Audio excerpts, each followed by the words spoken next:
menggantikan Pak Johnny G. Plate yang jadi menteri.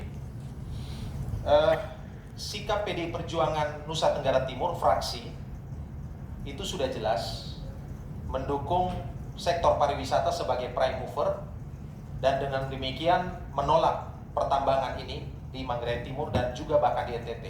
Itu sikap fraksi PDI Perjuangan Nusa Tenggara Timur.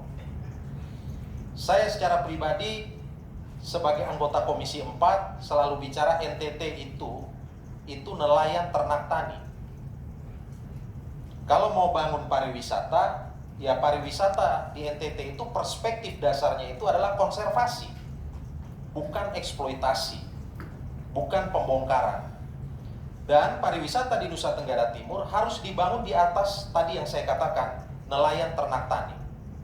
Perikanan dan kelautan, NTT adalah provinsi kepulauan, 71% NTT itu adalah laut.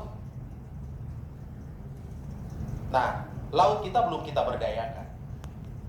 Ternak, NTT pernah punya masa lalu menjadi eksportir ternak bahkan sampai ke Cina, Hong Kong dan sebagainya. Dan kita punya potensi itu. Dan tentu juga NTT adalah pertanian. Kenapa? Ya pertanian itu kehidupan kita. Karena itu di Komisi 4 saya selalu bicara tentang pentingnya membangun 3 sektor ini. Maka ketika ada gonjang-ganjing ataupun keributan mengenai soal tambang ini, saya secara pribadi langsung mengambil positioning tegas.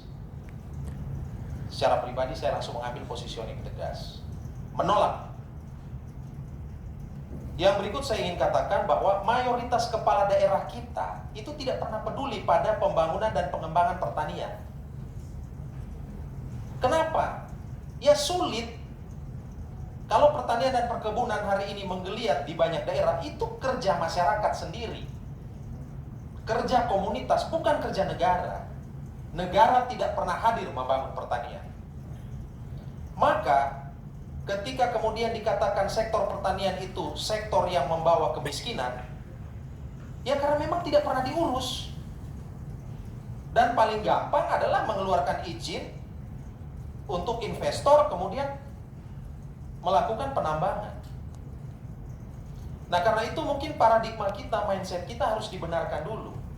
Betul, kemiskinan NTT yang ada di angka 21% itu adalah kemiskinan petani, kemiskinan di sektor pertanian. Tetapi ingat, kemiskinan NTT itu bukan karena banyaknya lahan tidur, bukan karena manusia tidur, tapi karena negara yang tidur panjang. Karena tidak mampunya negara, kemudian dia lepas tangan dan kemudian mengeluarkan izin. Saya kira ini posisi yang harus kita kita tegaskan ya. Saya secara pribadi menegaskan itu. Yang kedua, pariwisata. Ya pariwisata basisnya ya harus tadi yang saya katakan, pertanian, kehutanan, lingkungan hidup, perikanan, kelautan. Pariwisata dasarnya itu. Ada catatan mengenai pariwisata kita, persoalannya di NTT adalah tidak dibangun di atas fondasi ini. Sehingga hal sederhana, hortikultura misalnya, buah, sayur mayur, untuk di Labuan Bajo misalnya, kita datangkan dari Bima. Kita datangkan dari provinsi di luar NTT. Kenapa? Ya karena kita tidak pernah berinvestasi membangun pertanian kita. Tidak pernah. Tidak pernah. Maka saya katakan, kalau kita, negara ini, pemerintah pusat serius mau memerangi kemiskinan di NTT, harusnya pemerintah pusat itu turun tangan memberikan dana yang besar untuk membangun pertanian. Kemarin Presiden Joko Widodo baru mengeluarkan Perpres nomor 63 tahun 2020 tentang 62 kabupaten tertinggal di Indonesia. Urutan pertama Papua, urutan kedua NTT. Di NTT itu ada 13 kabupaten dari 22 kabupaten yang tertinggal. Setelah saya periksa, kenapa tertinggal? Ya karena berdasarkan sejumlah indikator kemiskinan, IPM dan semuanya itu di bawah standar nasional. Lalu siapa yang miskin? Yang miskin di situ petani. Petani. Masih untung dapil Bang Andre ini. NTT 1. Paling yang masuk di situ cuma Manggarai Timur. Di dapil saya NTT 2 dari 13 kabupaten kota, ada 10 kabupaten yang tertinggal di situ. Saya lalu membandingkan, Kak Andre.